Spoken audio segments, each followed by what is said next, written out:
Negli ultimi anni è cresciuta molto la consapevolezza degli amministratori italiani su quanto l'arte e la cultura siano importanti per la crescita del territorio e qui in provincia di Treviso, quando si parla di arte e quando si parla di mostre, non si può che pensare a Marco Goldin, il grande curatore delle più importanti mostre degli ultimi anni. Come è iniziata la sua passione per l'arte? Ma è iniziata a 20 anni più o meno e in realtà prima di tutto avevo degli interessi di carattere letterario e poi un po' per caso, un po' perché per la curiosità ho iniziato anche a interessarmi d'arte attorno ai 20 anni appunto e poi è stato un amore a prima vista e quindi ho cambiato il mio piano di studio all'università Ca' Foscari a Venezia e mi sono iscritto al Dipartimento di Storia dell'Arte e da lì insomma, è iniziata una lunga cavalcata. Sono tante le mostre che lei ha curato anche nella Marca Trevigiana. Quali sono quelle che le hanno dato le soddisfazioni più grandi? Ma sono tantissime perché di mostre ne ho fatte più di 400. Beh, vista la vostra provenienza, direi che insomma, ho lavorato per 15 anni dirigendo Palazzo Sarcinelli a Conegliano dal 1988 fino al 2002. Ho fatto 76 mostre, è stata una palestra straordinaria perché ho lavorato sulla mia prima vera passione nell'ambito artistico, che era la pittura italiana del Novecento, sia storico, quindi i primi decenni, sia ancora di più il secondo Novecento, quindi lavorando sui pittori contemporanei.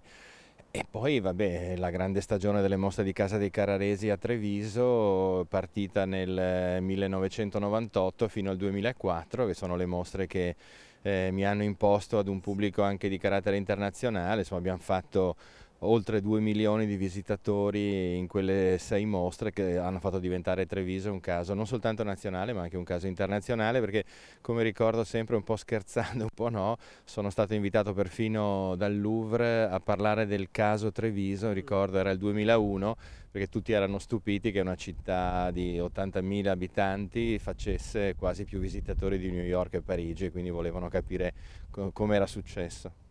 E qual è ora lo stato di salute delle mostre nella Marca Trevigiana? C'è ancora l'interesse che lei racconta e che ha raccontato in merito agli anni dove lei è stato lanciato come grande curatore internazionale di mostre? Ma, l'interesse c'è sempre evidentemente, mostre se ne fanno tante, troppe assolutamente, ormai da tanti anni ogni borgo quasi vuole fare la propria mostra, il che sicuramente è una cosa positiva, però è chiaro che il pubblico oggi si disperde molto di più.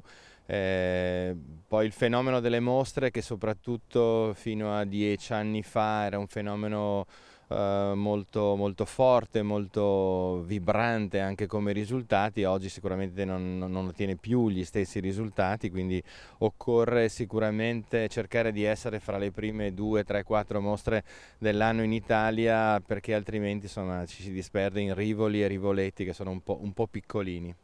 Lei ritiene che una città, prendiamo il caso di Treviso, debba specializzarsi su un certo tipo di argomenti per le mostre o sia sempre bello variare con argomenti e tematiche sempre diverse?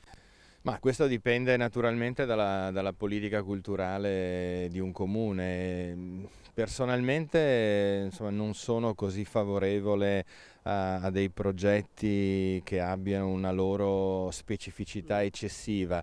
A me piace variare, però è anche vero che ci sono dei temi, degli argomenti che possono essere affrontati da più punti di vista e quindi che si possano poi fare delle mostre su questi punti di vista.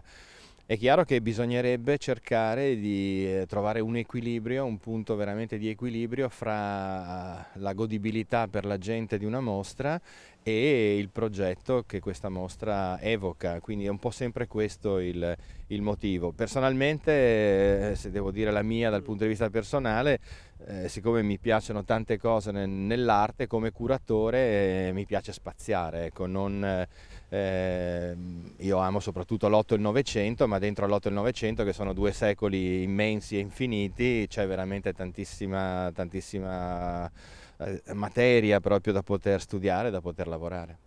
E chiuderei con le nuove generazioni. L'arte in Italia, l'arte nella provincia di Treviso, può dare degli sbocchi concreti ai nostri ragazzi? Cosa consiglia a chi si avvicina e si appropinca a questo mondo? Bah, l'arte, se vogliamo dire dal punto di vista degli artisti, insomma, è un mondo un po' complesso veramente. La pittura ormai dal punto di vista internazionale non la fa più da padrona assolutamente, si parla invece insomma, di video, di installazioni, di fotografia, tutto molto collegato anche al mondo della moda, insomma è un mondo completamente diverso rispetto a quello che ho conosciuto io quando ero ragazzo e negli anni 80, ventenne, mi sono approcciato a questo tipo di mondo. Per quanto riguarda fare un lavoro del tipo del mio, non è facile nemmeno quello. Diciamo che società serie in Italia che si occupino dell'organizzazione di mostre e di tutto quello che ci ruota attorno, noi possiamo contare sulle dita di una mano, quindi magari un paio nel Veneto e poi più che altro Roma, Milano, quindi è un mondo molto, molto ristretto, non ci sono grandissimi sbocchi, occorre dirlo, no? Poi, come dico sempre, il talento viene sempre premiato e quindi se ci sono dei ragazzi e delle ragazze in gamba che hanno voglia di cominciare a fare questo lavoro, perché no? Lo spazio si trova assolutamente sempre. Il talento però è molto importante e spesso ci dimentichiamo di questo, pensiamo che sia un lavoro quasi di carattere impiegatizio, invece le idee vengono sempre premiate.